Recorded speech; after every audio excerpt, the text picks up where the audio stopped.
That's the Lord. I'm telling you, he brings me to who I need to talk to. And honestly, I don't know what I'm going to talk about. I don't know. And it's the Holy Spirit that works through me, uses me as a vessel. And just think about that. The God of the universe sent me here today.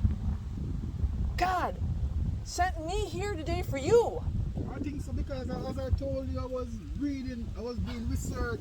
I just can't find the place that That's crazy. I write down the name somewhere up there, but I write down the name of Idaho, this place that it's a doctor man discover that diabetes is not something you catch. Right, It's exactly. the same contract thing that That's you're right. telling me about. That's right. Yes, It's yeah. inside you. Yes. You know? So Yes. it's not something that you catch. So Yes. as confident and discover something that you can That's eat and change Right. the diet and Right. all these things Yes. that supply the food and all Yes. these things. You know? Exactly. So I can't believe the doctor was from Idaho too. Yeah. You see how God, he makes those connections? And I have this every day. God will make little tiny things that connect us and actually confirms that it's him. I had the number. I got the number right down up here, so I'm gonna call them as soon as I'm free to get some more information to her. Yeah. And then you see me walking towards you. Yeah. I'm telling you. Couldn't better. That is bad. God's timing is perfect. Couldn't better, God's man. timing is perfect. What's your name again? Errol. I'm Stacy. Okay, Stacey. It's so nice to Yeah, meet you. Okay, this is, ooh, look at that sky.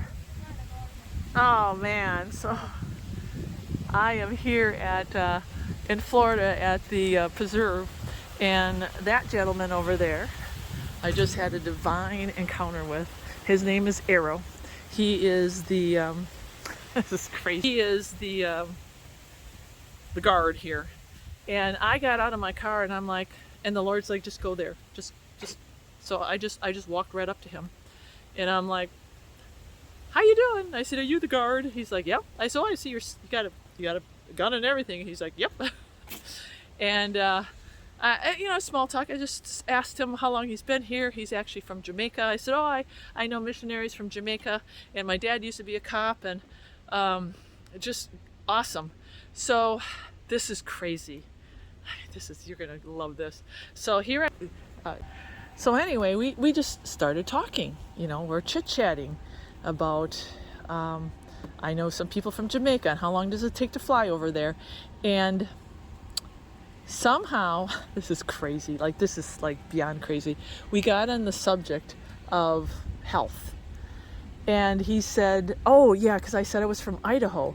And he said, this is interesting. He said, I was just online looking at a doctor who was from Idaho. And I said, really? And he said, yeah. Oh, he said, what's his name? And I'm like, oh, that's crazy, because I said, yeah, I'm from Idaho. And I said, a doctor? I said, he says, yeah, I got diabetes. And I said, oh, no way. I said, you have diabetes? And he said, yeah. And I said, well, let me tell you about diabetes. And I said, oh, and I looked in my backpack, and I said, I just had some pamphlets about diabetes. He said, oh, it's too bad you don't have them. And I said, well, let me tell you. I said, I at a place right now, it's a natural health retreat, and I was about diabetes. And I said, they put her on this metformin. I said, I said, what are you on? He says, metformin. I said, I said, this is crazy. I said, I got to tell you. I said, you understand that you have a working pancreas. He's like, and I said, well, listen to this. You have a working pancreas. And when you take metformin, it actually stops your pancreas from working. He's like, what? I said, yeah. And not only does it stop your pancreas from working, but then it causes other side effects. He says, oh, I'm already experiencing those. And I said, yep, there you go. Just interrupted. I had kind of another encounter here with a lady, really nice. But so, I told him about what happens with your pancreas. And then he's like, I'm already, and I said, yeah, it affects your liver, and then your manhood, because it makes men impotent. I didn't say that, but he's like, yeah, I'm already. He's like, I'm already. He says, yeah, I can't believe it. And you can tell he was thinking. So I gave him the whole spiel. I went through the 8 laws of health, and he does everything right. And I said, it sounds like you're just pre-diabetic. Why would they put you on a pill?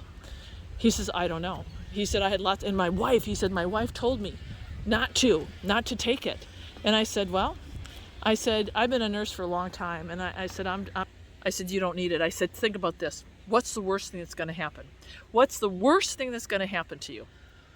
Okay, your blood sugar is going to be high for one day. And you know what? If it's high for one day, you know what you do? You run around the block. You get some exercise.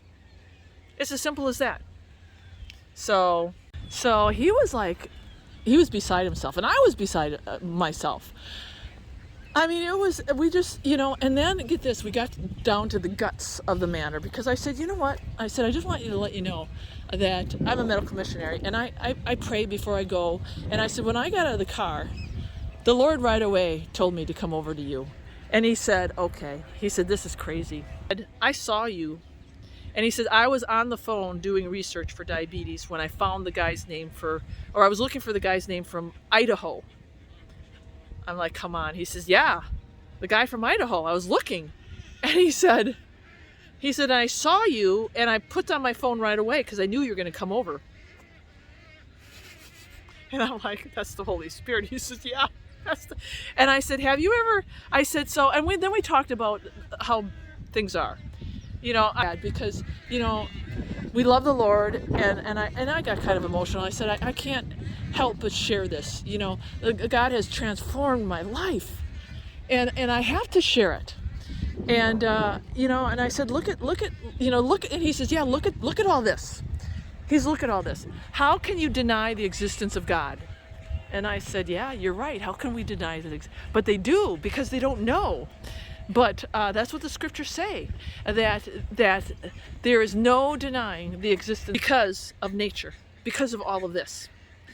And so we talked quite a while about the state of the world and how people are. And I said, but we are called. We have a great commission. So it's up to us to be that salt. And he agreed. And then, oh man. I mean, we're just shaking our head when we're talking, because it was so crazy. And so then after we exchanged, I gave him a book, and then I said, out of all the years that you've been here, how many people have you met that talk about God, like this? He said, I've been here for, 4 years? He says, you're the third person. And he says, this is the best one yet. He says, you're the best one yet. He said, yeah, I had one person try to give me a book. And then he said, I had another lady that I actually, and we walked for quite a while. And then, she pulled out her phone and said, this is the Bible that I follow. And she was a Jehovah's Witness. And he said, my wife's a Jehovah's Witness. And I said, oh. I said, well, there you go. God brought you two together. He says, yeah, but this is much more powerful. He said, we're all called to be light and salt.